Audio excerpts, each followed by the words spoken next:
നമസ്കാരം. ഡോക്ടർ ക്യൂവിലേക്ക് എല്ലാ പ്രേക്ഷകർക്കും സ്വാഗതം. ചെറിയ കുട്ടികൾ മുതൽ പ്രായമായവരെ വരെ അലട്ടുന്ന ഒരു ആരോഗ്യ പ്രശ്നങ്ങളിലൊന്നാണ് ചുമ. പലപ്പോഴും ഇതൊരു രോഗമായല്ലെങ്കിലും പലപ്പോഴും പല രോഗങ്ങളുടെയും ലക്ഷണമായി ചുമ കണ്ടുവരാറുണ്ട്. ഇന്ന് ഡോക്ടർ ക്യൂവിൽ നമ്മൾ സംസാരിക്കുന്നത് ചുമയുടെ കാരണങ്ങളെയും ഒപ്പം പ്രതിവിധികളെയും കുറിച്ചാണ്. ഈ വിഷയത്തെക്കുറിച്ച് സംസാരിക്കാൻ തിരുവനന്തപുരം PRS ഹോസ്പിറ്റലിലെ chest physician doctor Binu Krishnan ഒപ്പം ചേർന്നു. ഡോക്ടർ സ്വാഗതം ഡോക്ടർ ക്യൂവിലേക്ക്. ഡോക്ടർ, ഒരു ചെറിയൊരു ജലദോഷം വന്നാൽ ചിലപ്പോൾ അതിന്റെ കൂടെ ചുമ കാണും, അല്ലെങ്കിൽ പനി വന്നാലും ചുമ കാണും. അത്തരത്തിൽ മറ്റ് പല രോഗങ്ങളുടെയും കൂട്ടത്തിൽ ചുമ കണ്ടുവരാറുണ്ട്. അതൊരു രോഗമാണോ ഡോക്ടർ, അതോ അതൊരു രോഗലക്ഷണം മാത്രമാണോ?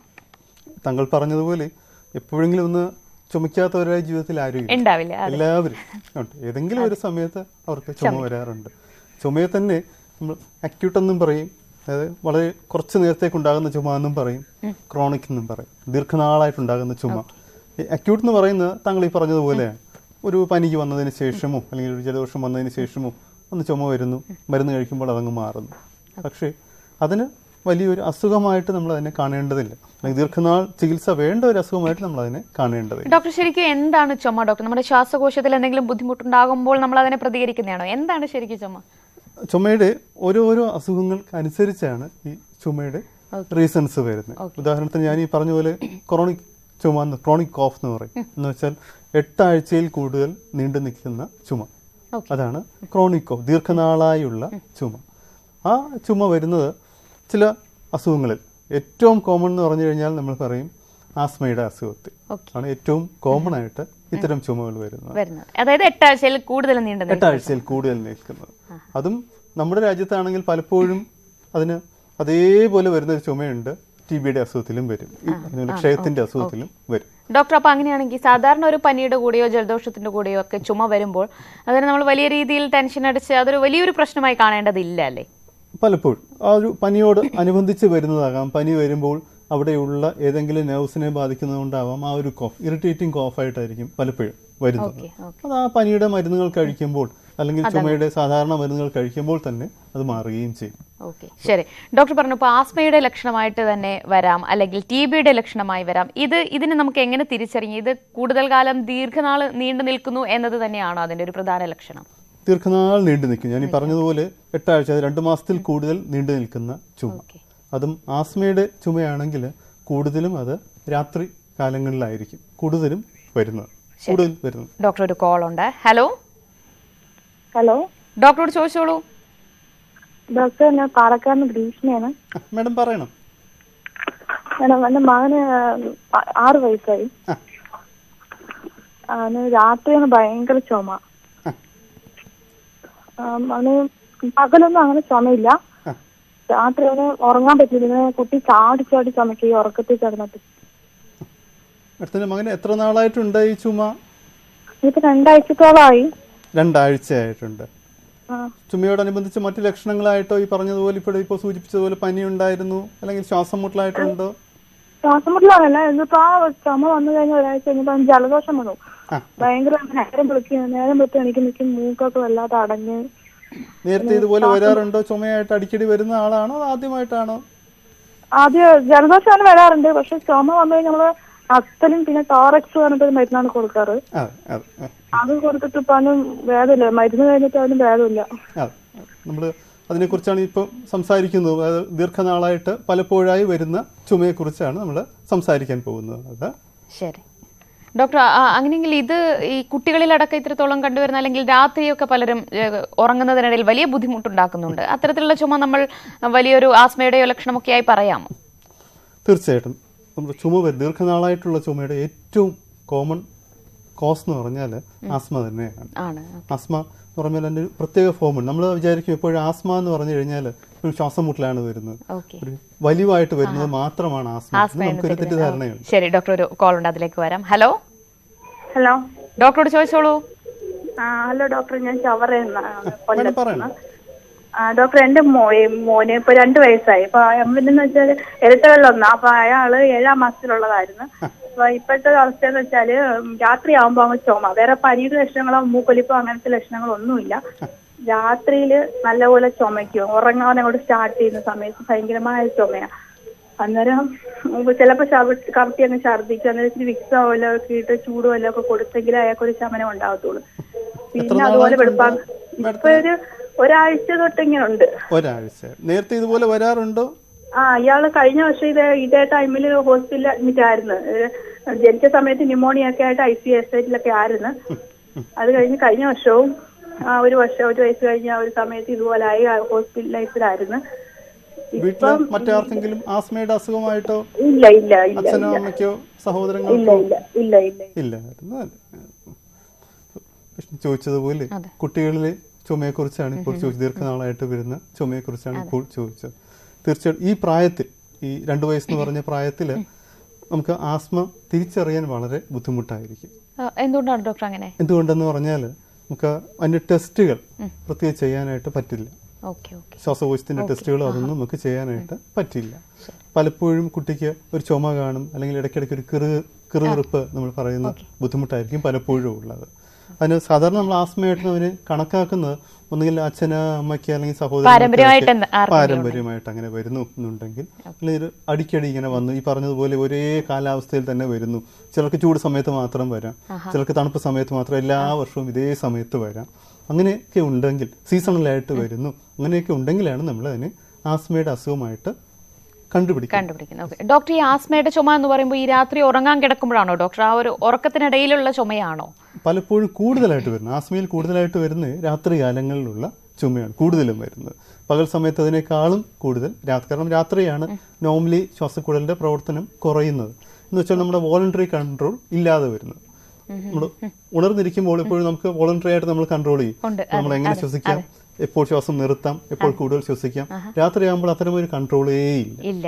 രാത്രിയാണ് നോർമൽ ഒരാളിന് തന്നെ ശ്വാസക്കുഴലിന്റെ പ്രവർത്തനം വലിയവരായാലും. ശരി ഡോക്ടർ, ഒരു കോൾ ഉണ്ട്. ഹലോ ഹലോ ഡോക്ടറോട് ചോദിച്ചോളൂ. ഹലോ പറയണം ഡോക്ടർ. എന്റെ അനിയത്തിയുടെ മോൾക്ക് വേണ്ടിയിട്ടാണ് ചോദിക്കുന്നത്. കുഞ്ഞിനിപ്പോ 4 വയസ്സായി. ചെറുപ്പം മുതൽ ഒരു 2 വയസ്സൊക്കെ ആയപ്പോ മുതൽ എന്നും രാത്രി കുട്ടിയുള്ള ചുമയാ. അപ്പൊ ഈ ഹോസ്പിറ്റലിലൊക്കെ കൊണ്ടുപോയിട്ട് അവർ ഈ അലർജിയുടെ ആണെന്നാണ് പറയുന്നത്. പക്ഷെ ഇതുവരെ ചുമ അങ്ങോട്ട് ഇതായിട്ട് മാറുന്നില്ല, മരുന്ന് കൊടുത്തിട്ട് പോയി. അപ്പൊ ഈ സിട്രൻ കിഡ് എന്നും പറഞ്ഞ അങ്ങനെ ഒരു ഗുളികയായി ഇപ്പൊ തന്നിരിക്കുന്നത്. ദീർഘനാളായിട്ട് കഴിച്ചുകൊണ്ടിരിക്കുകയാണോ ഗുളിക? ഗുളിക ഇപ്പം 1-2 മാസമായി ഗുളികയായിട്ട്. നേരത്തെ ഇങ്ങനെ ചുമയുടെ മരുന്നൊക്കെ കൊടുക്കുമായിരുന്നു, അസ്താലിൻ അതുപോലുള്ള ഇതൊക്കെ കൊടുക്കുമായിരുന്നേ. പക്ഷെ ഈ രാത്രി കൂടുതൽ ഈ തണുത്ത സമയത്ത്, ഈ ഒരു തണുപ്പുള്ള ചുമയോടനുബന്ധിച്ച് തന്നെ തുമ്മലായിട്ടോ മൂക്കൊലിപ്പായിട്ടോ അത്തരം തുമ്മല് നേച്ചറിലൊക്കെ പോയിക്കൊണ്ടിരുന്നപ്പോ ഇതുപോലെ ഈ മൂക്കൊലിപ്പ് അങ്ങനെയൊക്കെ സ്ഥിരമായിട്ടുണ്ടായിരുന്നു. പക്ഷെ ഇപ്പൊ അത് മൂക്കൊലിപ്പൊന്നുമില്ല. ഈ വൈകിട്ട് ഭയങ്കര കുത്തിയുള്ള ചുമയാ. ഈ നമ്മൾ ഈ ചുമ കേട്ട് കഴിഞ്ഞാൽ ഒരുമാതിരി ശ്വാസം മുട്ടൽ ഉള്ളപ്പം നമ്മൾ ചുമക്കത്തില്ലേ, അതുപോലൊരു ഇത്. ഇത്തരം കാര്യങ്ങളിൽ മറ്റൊരു ലക്ഷണങ്ങൾ ശ്വാസനാളത്തിന്റെ മേൽഭാഗത്ത്, മൂക്ക് മുതൽ ലങ്സ് വരെ ശ്വാസനാളെന്ന് പറയുന്നത് അപ്പർ എയർവേ എന്ന് പറയും.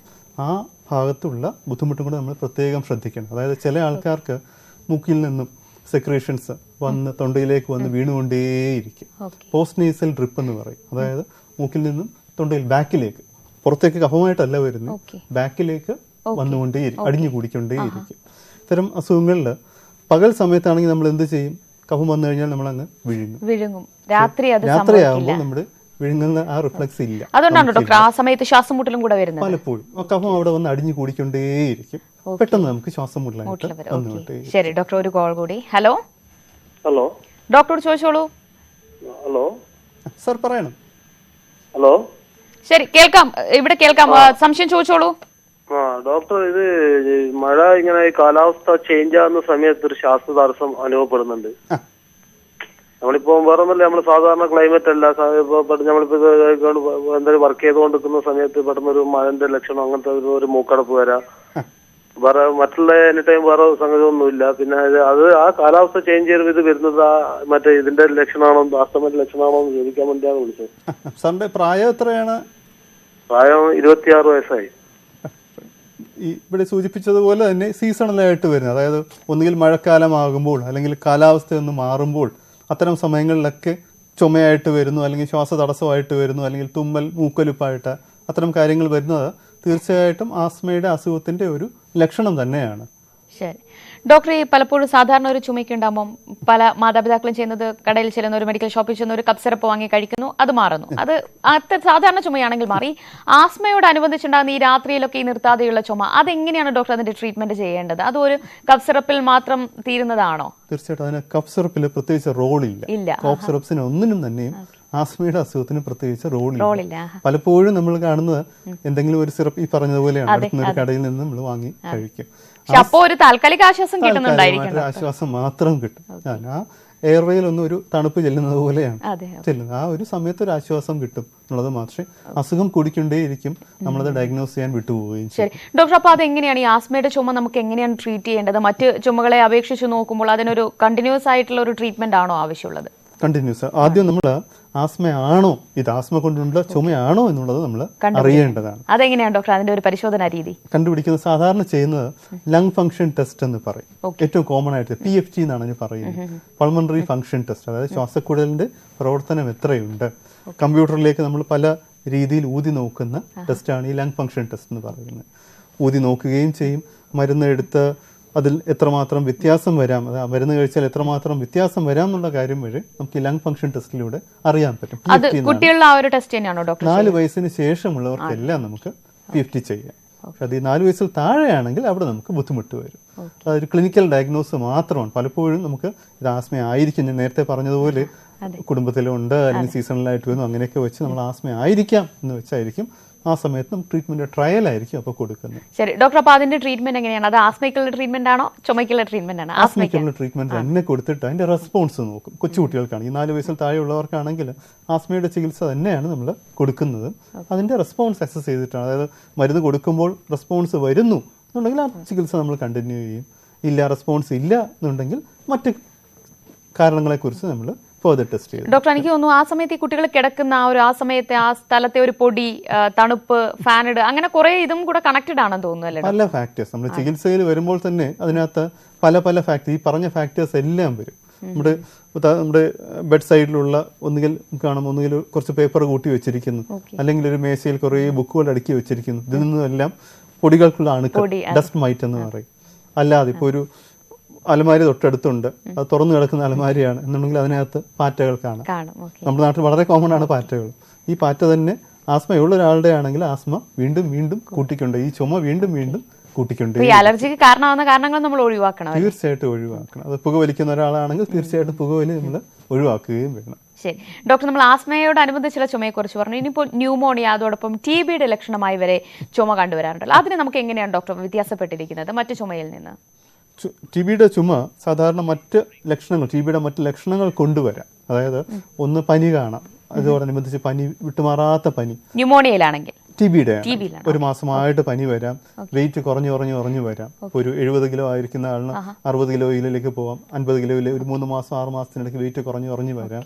ചുമ വിട്ടുമാറാതെ വരുന്നു, ചുമയിൽ കഫത്തിൽ രക്തത്തിന്റെ അംശം കാണുന്നു. ഇത്തരം ലക്ഷണങ്ങളൊക്കെ ഉണ്ടെങ്കിൽ തീർച്ചയായിട്ടും നമുക്ക് TBയുടെ പരിശോധന. ഡോക്ടർ, TB എന്ന് പറയുമ്പോൾ തന്നെ നമ്മുടെ ലങ്സിനെ ബാധിക്കുന്ന ഒരു രോഗം കൂടി തന്നെയല്ലേ ഡോക്ടർ? ഓക്കെ, ശരി ഡോക്ടർ, നമുക്ക് മറ്റ് സംശയങ്ങളിലേക്ക് ഒരു ഇടവേള ആവശ്യമാണ്. ഡോക്ടർ ക്യൂവിലൊരു ചെറിയ ഇടവേള. ഡോക്ടർ ക്യൂവിലേക്ക് വീണ്ടും. ഡോക്ടർ, നമ്മൾ TBയെ കുറിച്ചായിരുന്നു പറഞ്ഞത്. ഇപ്പോൾ TBയുടെ ലക്ഷണമായി ചുമ, നമുക്കതൊരു സ്വയം പരിശോധനയിൽ നിന്ന് തന്നെ അതൊന്ന് തിരിച്ചറിയാൻ കഴിയുമോ ഡോക്ടർ? അത് ഇത്തരത്തിൽ ബ്ലഡ് ഒക്കെ കണ്ടുവരികയാണെങ്കിൽ അത് തന്നെ ആകാമെന്ന് ഉറപ്പിക്കാമോ ഡോക്ടർ? TB തന്നെയാണ്. TBയുടെ പരിശോധന ഏറ്റവും കോമൺ ആയിട്ട് നമുക്ക് ചെയ്യാൻ പറ്റുന്നത് കഫം പരിശോധിക്കുക എന്നുള്ളതാണ്. ഏത് സർക്കാർ ആശുപത്രിയിൽ അല്ലെങ്കിൽ ഏത് പ്രൈവറ്റ് ഹോസ്പിറ്റലിലും ഒക്കെ തന്നെ ഇന്ന് 2 ആഴ്ചയിൽ കൂടുതൽ ചുമ നീണ്ടു നിൽക്കുന്നു എന്നുണ്ടെങ്കിൽ TBയുടെ പരിശോധിക്കാനുള്ള സംവിധാനമുണ്ട്. കഫത്തിന്റെ 2 സാമ്പിൾ കൊടുക്കുക എന്നുള്ളത് മാത്രമാണ് അതിന് ചെയ്യേണ്ടത്. കഫത്തിൽ നമ്മൾ TBയുടെ അണുക്കൾ കണ്ടെത്തുകയാണെന്നുണ്ടെങ്കിൽ വളരെ എളുപ്പമാണ്, അതിന്റെ മരുന്ന് കഴിച്ചാൽ മതി. അണുക്കളില്ല എന്ന് പറഞ്ഞാൽ TB അല്ല എന്നല്ല, അണുക്കളില്ല എന്നുണ്ടെങ്കിൽ നമ്മൾ ഡോക്ടറിനെ കണ്ട് തീർച്ചയായിട്ടും മറ്റു പരിശോധനകൾ അതിന്റെ ചെയ്യേണ്ടത്. ശരി ഡോക്ടർ, ഒരു കോൾ ഉണ്ട്. ഹലോ ഡോക്ടറോട് ചോദിച്ചോളൂ. മാഡം പറയണം. ഹലോ കേൾക്കാം, പറയണം മാഡം. എന്റെ മോന് വേണ്ടിയിട്ടാണ് ചോദിക്കുന്നത്.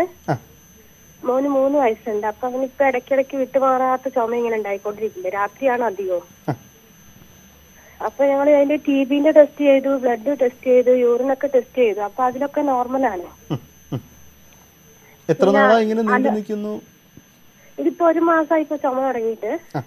അപ്പൊ അസ്കോറിൽ LS എന്ന് പറഞ്ഞ ഒരു മരുന്നും തന്നിട്ടുണ്ട്, പിന്നെ മോണ്ടിക്കോക്ക് അലർജീന്റെ രാത്രി കൊടുക്കുന്ന 6 മണിക്ക് അതും തന്നിട്ടുണ്ട്. നേരത്തെ ഇതുപോലെ വരാറുണ്ടോ?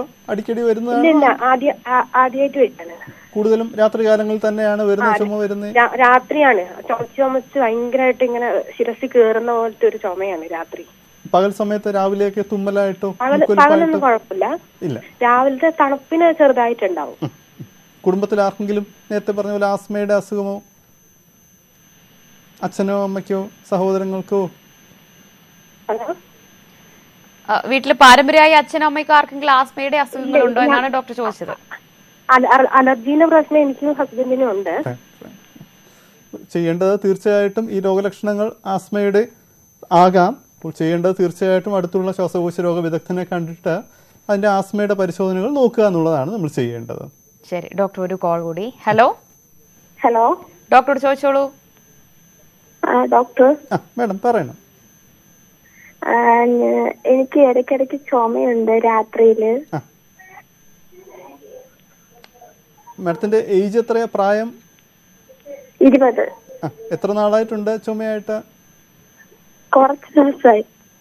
ദിവസങ്ങളാണോ അതോ ആഴ്ചകളായോ മാസങ്ങളാണോ? കുറച്ച് ദിവസങ്ങളായി. ചുമച്ച് കഫമാണ് ചുമക്കുന്നത്. ശ്വാസം മുട്ടിയൊക്കെ ചെയ്യും. നേരത്തെ ഇങ്ങനെ വരാറുണ്ട് അതോ ഇപ്പോൾ ആദ്യമായിട്ടാണോ?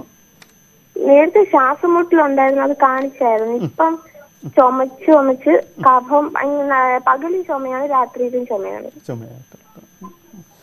നേരത്തെ ഉള്ള അസുഖത്തിന്, അതായത് നേരത്തെ ഈ മാഡം പറഞ്ഞ പോലെ ശ്വാസം മുട്ടലിന്റെ അസുഖത്തിന്റെ തുടർച്ച തന്നെ ആവാം ഇപ്പോൾ വരുന്ന ചുമയും. തീർച്ചയായിട്ടും മാഡം അത് ഇവാലുവേറ്റ് ചെയ്യേണ്ടത് ആസ്മയുടെ അസുഖത്തിന്റെ തുടർച്ചയാണോ എന്നുള്ളത് ഇവാലുവേറ്റ് ചെയ്യേണ്ടത് തന്നെയാണ് മാഡത്തിന്.